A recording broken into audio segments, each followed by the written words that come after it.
శుభాకాంక్షలు చెప్తానికి ఇచ్చేసిన వెంకటరావు గారికి, అశ్వయ్ గారికి, మరి ఈశ్వరరావు గారికి, మరి మాజీ జెడ్పీటీసీ గారికి, మరి తదితరుల పెద్దలందరికీ కూడా మా జమాత్ తరఫున శుభాకాంక్షలు తెలియజేస్తున్నాము. ఈ రోజులో ప్రపంచవ్యాప్తంగా ముస్లింలందరూ పూర్తిగా నెలగా ఉపవాసాలు ఉండి చేసుకుంటున్నాను. గత నెల రోజుల పైబడి నుంచి అందరూ కూడా రోజా ఉండి ఉపవాస దీక్షలు చేస్తూ దేవుణ్ణి ప్రార్థిస్తూ అందరూ కూడా అంతా మంచి జరగాలి, శాంతి కలగాలి, అంతా మంచి సంవత్సరం అంతా కూడా మంచి జరగాలని చెప్పి అనేక ప్రార్థనలతో మీరందరూ కూడా అనేక కార్యక్రమాలు ఈ రోజా చేయడం జరిగింది.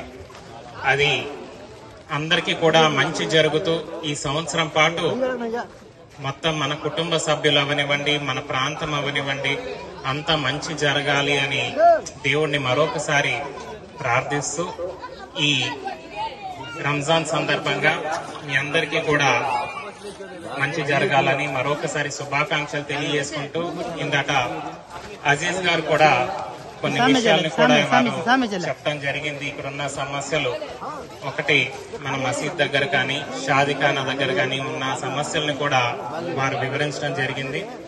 అయితే మీ అందరికీ తెలుసు, మనకి మొన్న జరిగిన ఎన్నికల్లో శాసనసభ్యులుగా బుద్ధప్రసాద్ గారు గెలవటం, గత రంజాన్ సమయంలో కూడా వారు ఇక్కడికి వచ్చినప్పుడు మీరందరూ కూడా వారిని ఆశీర్వదించి ఈ ఎన్నికల్లో కూడా వారిని మంచి మెజారిటీతో గెలిపించినందుకు ముందుగా మీ అందరికీ కూడా ప్రత్యేకమైన ధన్యవాదాలు తెలియజేసుకుంటున్నాను ఈ సందర్భంగా. దాని తర్వాత బుద్ధప్రసాద్ గారు అంటే మీ అందరికీ కూడా తెలుసు, ఎందుకంటే అనేక పర్యాయాలు వారు శాసనసభ్యులుగా ఉన్నప్పుడు కానీ, డిప్యూటీ స్పీకర్ కానీ, మంత్రిగా ఉన్నప్పుడు మీరు చూస్తూ ఉన్నారు. ఇక్కడ అనేక సేవా కార్యక్రమాలు చేయటంలో కూడా వారు ఎప్పుడు కూడా ముందుండి నడిపిస్తూ ఉంటారు. ఇటీవల మసీదు ఇప్పుడు ఇందట ఏదైతే అజీజ్ గారు చెప్పారో దాని యొక్క రెనోవేషన్లు కానీ ఇవన్నీ ఉంటే ఆ స్లాబ్ నిర్మాణానికి కూడా మన కనగాల్లో ఉన్నటువంటి సమద్ గారికి చెప్పి ఆ స్లాబ్ నిర్మాణానికి కొంచెం సపోర్ట్ చేయాలని చెప్పి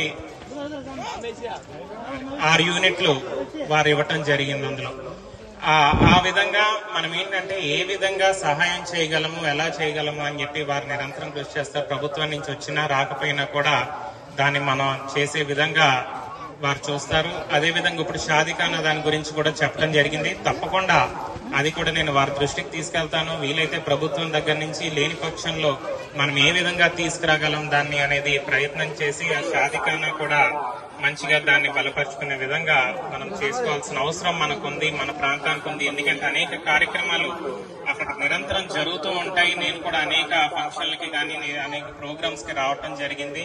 తప్పకుండా ఆ షాదిఖానాను కూడా మనం మంచిగా చేసుకునే విధంగా ముందుకెళ్తామని, ఇక మనకున్న సమస్యల్ని తీర్చుకుని అన్ని కూడా దేవుడి యొక్క ఆశీస్సులతో, భగవంతుడి యొక్క ఆశీస్సులతో అంతా కూడా ఈ సంవత్సరం మొత్తం అంతా మంచి జరగాలని చెప్పి అందరికీ కూడా మరొకసారి ఈద్ ముబారక్ శుభాకాంక్షలు తెలియజేసుకుంటూ సెలవు తీసుకుంటున్నాను. జై హింద్. Thank you sir.